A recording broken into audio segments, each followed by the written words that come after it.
Thank you, Sharon, for agreeing to do this really, really important topic that we're going to be discussing tonight. Tonight, we're going to be discussing something that's very much associated with pain. It's associated with loss, and it can sometimes be associated with grief. Recently, celebrities have spoken about this subject, which has helped to kind of bring it to the forefront and normalize a conversation that we're going to be talking about. And that topic that we're discussing tonight is baby loss. So let's kick off. Sharon, tell us a little bit about yourself. So my name's Sharon, and I am a wife and a mother of two small children. So Pip and I, we've been married for 9 years this year. And we have Zachariah, who is 5, and Asha, who is 2. I'd forgotten what 2 was like, and I'm now being reminded every day. Okay, so it's good to hear about your 2 beautiful children. I know them personally, and they are a real joy, even the 2-year-olds. So thank you for agreeing to do this. Honestly, with this topic, I feel like it's a really important topic, but it does evoke emotions. And as I say, when I'm speaking to anyone who's gone through baby loss, unless you've been through it personally, I feel like it's quite difficult for you to be able to empathize. You can sympathize, but it's hard unless you've been through it. It's hard to understand, and it's painful bringing it up again. So honestly, like 10 Fingers platform really does thank you for sharing your story, with the hope that it will be an encouragement to other people that might be going through it in the future. So thank you. So I'm going to kick off with a statistic. 1 in 4 women who are pregnant will end up losing their baby. What are your thoughts on this? It's just, I think it's something that when I was younger, I was just so unaware of,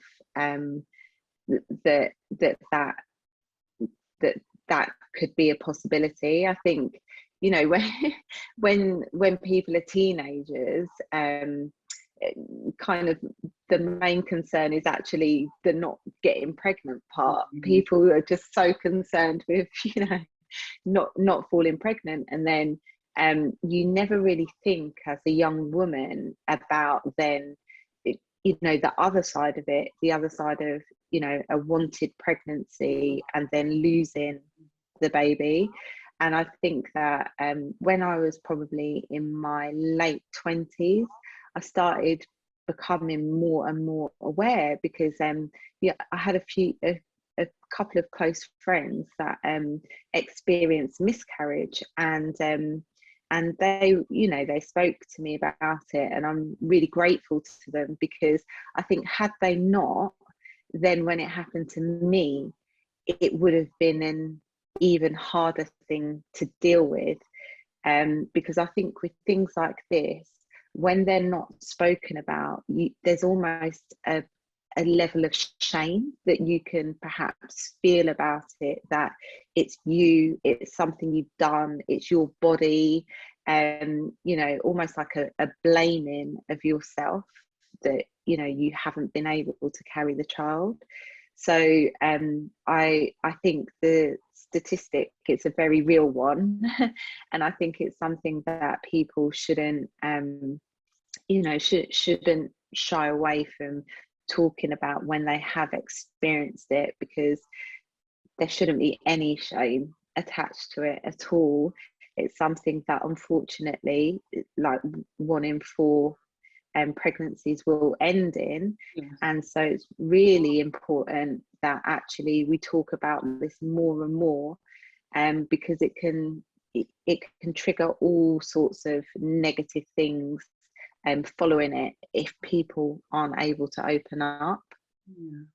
Yeah, no, I totally agree with you. So, I mean, you have experienced baby loss, as we know. Would you mind taking us to the day that you found out that you had lost your baby? Yeah. So, I mean, we hadn't really been like trying for that long. So it was like, I think me and my friend, we were in Harvester, and we were just talking, and she was like, just take a pregnancy, like just take a pregnancy test. I was like, whatever, I'm not pregnant.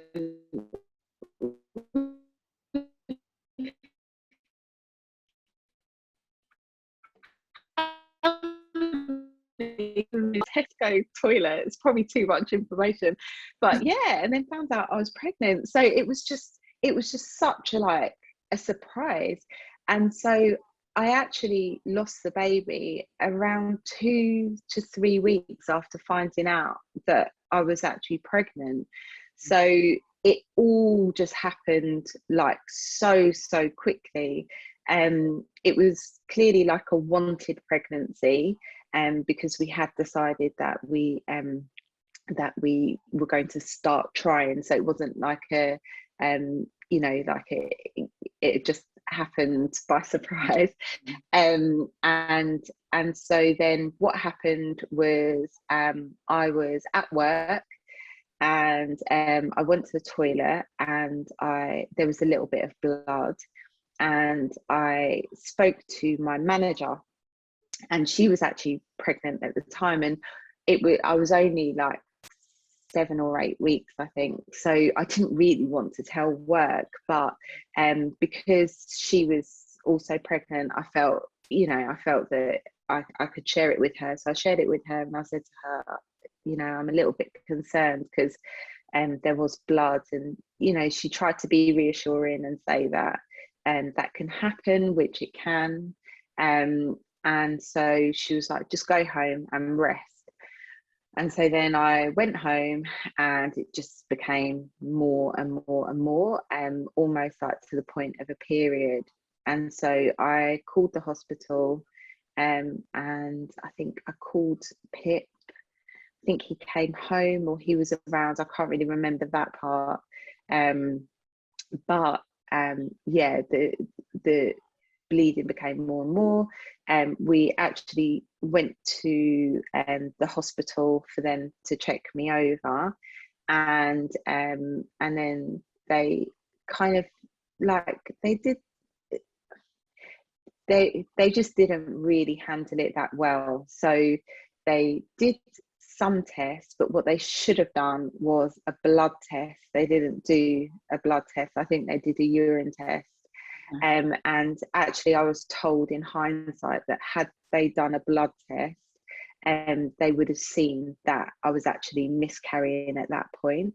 So instead of identifying it as a miscarriage, and so this was a Friday, so instead of identifying it at the time, they said, we can book you in for a scan on Monday to see if the baby's there. They explained to me that if I pass anything, to keep it in a tissue, to basically take to them for like examination. So I mean, Friday to Monday, you're bleeding, and you're like, you're just hoping.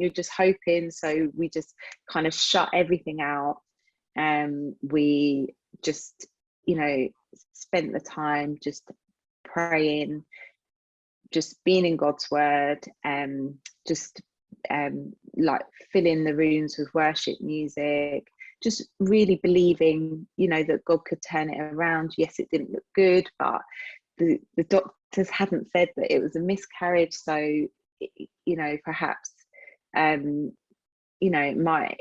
might be fine. I did pass something, and then on the Monday, really trying to have the faith that they would say that it was fine, like going in for a scan. And then what it's like in hospitals, we were kind of running late, and Pip had to park and stuff, so I went in the room by myself, and then they scanned my stomach, and they're like, oh, I'm really sorry, there's no baby.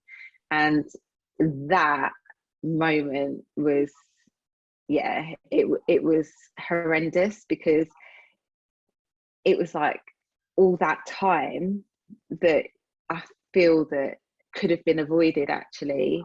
Had they done the blood test, they would have known.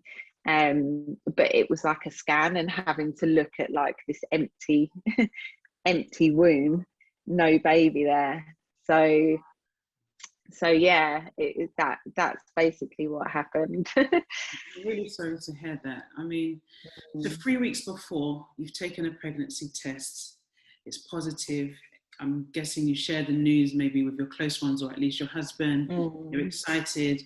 And then 3 weeks later, you're hearing that there's no baby. How did that make you feel?